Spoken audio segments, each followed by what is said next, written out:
My name is Ibrahim Kadri and these are my notes. My name is Mohammed Amli and these are my notes. Alright, the first question is, how would you gather information? I would gather the information by accessing the college's MIS and making sure that it is valid by ensuring you consult with the tutors and make sure the database is frequently up to date in order for the college to have valid, up-to-date databases. Alright, the second question is, how would you define the requirements? First of all, the requirements, as you may know, consist of 3 different types of things, right? Yeah. How many members of the class are on a stage one warning, the average percentage of the class attendance, and those who were born after January 1st, 1997.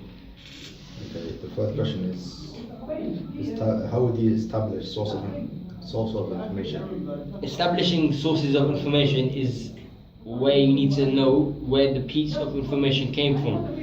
For example, if I ask my tutor to tell me what my attendance is, and he tells me that I've been in for 60%, when I've been in for more times, I would need to double check to establish the source of information, in other words, from where my tutor got that information from, because he could have got it from his head or from an unreliable source. Can you give me examples?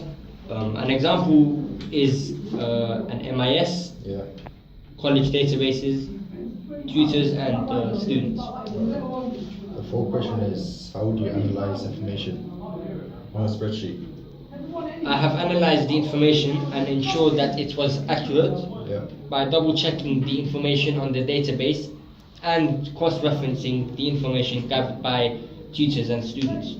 I also looked at the relevance of the information. For example, Joanne asked me to find the average attendance of the class, so I only highlighted the average attendance rather than doing something irrelevant such as highlighting students' phone numbers. How would you identify alternatives?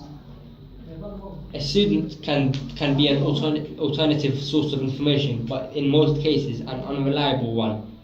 A tutor is another source to find information, but once again can be an unreliable source, because tutors need to check what they said with the database to see if it's in correlation, if it's valid with what the tutor has said. That's good enough.